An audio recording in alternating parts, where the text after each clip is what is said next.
kwenye maisha yetu wakionekana kama maadui, kimsingi sio maadui wakati wengine. Ni watu waliokuja kutukomaza kwenye maisha yetu. Ni watu waliokuja kutufunza kwenye maisha yetu. Lakini tukiwa na macho ya kibinadamu na kuanza kuwaona kama wabaya, no, Biblia inasema hata wabaya wako kwa siku ya ubaya. Bwana Yesu asifiwe. Kwa hiyo wako kwa ajili ya kutukomaza. Wako kwa ajili ya kumthibitisha Mungu wetu. Kama huwezi kusubiri, unaweza kaanza kupambana nao. Na kati ya vitu hatari ni kupambana na mtu ambaye anakuwa kwazo kwa. Si unanielewa? Ukisoma katika Ayubu akiwa amepigwa na Mungu, akiwa anapitia nyakati ngumu, watu wakaja, wengine wakatoa hadi unabii wakasema wamemwacha Mungu ndio maana haya yanakukuta. Watu wakaja akasema mkufuru Mungu. Mke wake akamwambia mkufuru Mungu.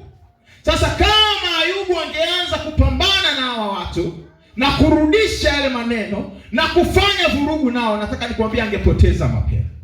Si unaelewa vizuri? Si unaelewa vizuri? Lakini Ayubu akasema, enyi watu, Mungu atende wema tu kwetu na mabaya haya yampate nani? Na mabaya haya yampate nani? Hebu soma Waebrania hii. Kuna kitu nataka ujifunze. Soma Waebrania 12:6-8. Inasema, maana yeye ambaye Bwana anampenda umrudi, naye umpige kila mwana amkubalie. Ni kwa ajili ya kurudiwa wastahimili. Mungu awatendea kama wana. Maana ni mwana yupi asiyerudiwa na babaye? Basi kama mkiwa hamna kurudiwa, ambako ni fungu la wote, ndipo mmekuwa wana wa haramu ninyi, wala si wana halali. Bwana Yesu asifiwe. Biblia inasema mtu Mungu ambaye anampenda umpiga. Bwana Yesu asifiwe. Haleluya. Mtu Mungu ambaye anamkubali huwa anamtesti kwenye kipimo cha kujaribu.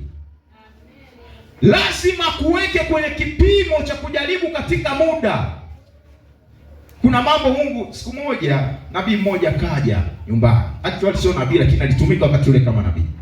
Na alipokuja akastore nabii pale nyumbani juu ya mimi. Akasema nimekuona huko Dar es Salaam. Umehubiri injili na watu wameokoka wengi, una kanisa la watu wengi. Wengi sana. Na wakati huo mimi nilikuwa na process ya kutaka kwenda kule, lakini mzee alikuwa ananikataza. Anambia subiri. Subiri. Bado. Nikasema no, nataka niende. Mzee akasema bado. Bwana Yesu asifiwe.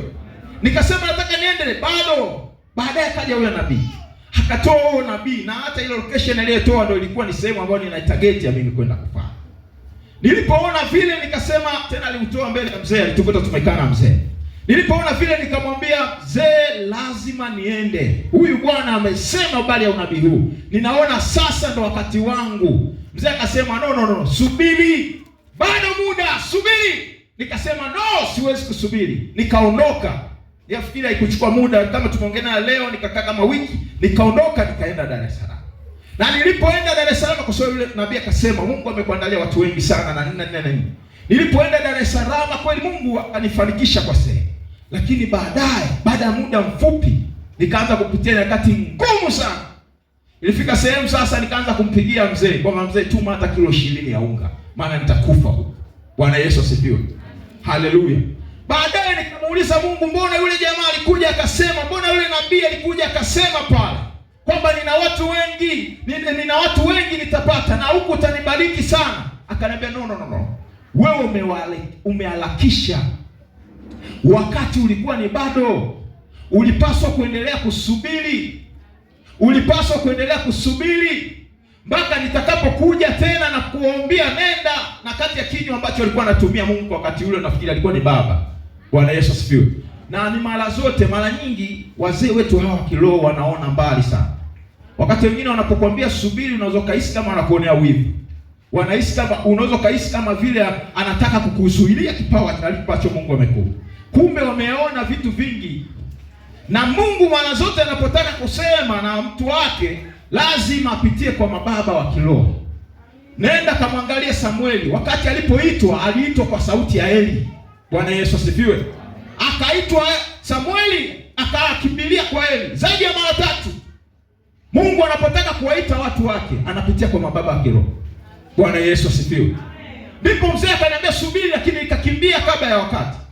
Baadaye nikaja kuelewa okay, kumbe Mungu alitaka nibaki kwanza chini. Kuna mambo nilikuwa bado sijajifunza. Bwana Yesu asifiwe. Ni muhimu kusubiri. Ni muhimu kusubiri. Mungu amesema ndio, lakini subiri. Subiri kabla ya wakati, mpaka wakati utakapokuja wa Mungu wa kubarikiwa. Subiri. Bwana Yesu asifiwe. Na namba moja, mambo muhimu ya kujua unapokuwa unasubiri. Jambo la kwanza, kusubiri kunajenga tabia. Kusubiri kunajenga tabia. Hebu soma Mwanzo 37:5-8. Kusubiri kunajenga tabia. Subira inajenga tabia. Mwanzo 37:5-8. Yusufu akaota ndoto. Akawapa ndugu zake habari. Mwanzo 37:5-8. Yeah. Yusufu akaota ndoto. Akawapa ndugu zake habari. Nao wakazidi kumchukia. Akawaambia, tafadhalini sikieni ndoto hii niliyoiota. Tazama, sisi tulikuwa tukifunga miganda shambani. Kumbe mganda wangu ukaondoka ukasimama. Na tazama, miganda yenu ikaizunguka ikainama mbele ya mganda wangu. Ndugu zake wakamwambia, je, kweli wewe utatumiliki sisi? Nawe utatutawala sisi? Wakazidi kumchukia kwa ajili ya ndoto yake na kwa maneno yake. Bwana Yesu asifiwe. Yusufu alipokuwa anaitwa hapa, anapopewa maono na Mungu, alikuwa na miaka 17. Unaelewa? Miaka mingapi? 17. Na Mungu anamuonyesha mambo makubwa kuhusu yeye, kwamba atakuwa mtu mkubwa sana katika ndugu zake wote, kwamba atakuwa mtu mkubwa sana katika ndugu zake wote. Mungu akamuonyesha hayo maono, na Yusufu akiwa anaota ndoto, unajua kwa wakati ule alikuwa kama pia anawatambishia wenzake. Kama Mungu amekuonyesha, kulikuwa na haja gani sasa kuanza kutangaza? Si unaelewa? Kwa hiyo alikuwa anaanza kutamba kwa wenzake, yaani anaanza kuwa kiburi. Bwana Yesu asifiwe. Anawaambia ndugu zake, sikieni bwana, mimi Mungu amenionyesha kwamba nyinyi mtakuja mtanitumikia. Sikieni bwana hii. Na ukienda mstari unaofuata Biblia inasema akaota tena ndoto. Na alipoota kunyamaza, akaambia ndugu zangu njooni tena. Umeelewa? Nimeota tena, nyinyi mtanitumikia. Hapo sasa sio nyinyi, tuna baba naye atanitumikia. Atakuwa chini ya mimi. Mimi nitakuwa top, nitakuwa juu.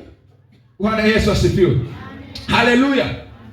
Sasa kwa sababu ya ile kiburi ambaye alikuwa ameonyesha ile before, nataka nikwambie kama Mungu kweli angembariki chapu, yani pale alipokuwa amesema na yeye na utaota ndoto, ghafla akaingia katika ikulu ya Farao, nataka nikwambie kati ya watu wangekuwa wabaya sana ni Yusufu. Si unaelewa vizuri? Lakini Mungu alipomwambia hivi na alipomwotesha, ilibidi amtengeneze kwenye wakati, kwenye kusubiri. Na hapa alikuwa anashughulikia tabia. Bwana Yesu asifiwe. Anashughulika na Yusufu kitabia, kwamba asiingie pale akafikiri ni ndoto alizoota, asiingie pale akafikiri ni uwezo waliokuwa nao, asiingie pale akafikiri ni yeye amependelewa sana kuliko wengine, asiingie pale akiwa na majivuno. Bwana Yesu asifiwe. Akasema sasa wewe nitakuingiza utumwani, sasa wewe utaenda kutupwa kwenye shimo, sasa wewe utaenda kupitia magumu. Unaelewa mtu wa Mungu? Bwana Yesu asifiwe. Kijana wa miaka 17 ilibidi atengenezwe. Yusufu akiwa na miaka 30 ndio anakuwa at the top katika Farao. Bwana Yesu asifiwe.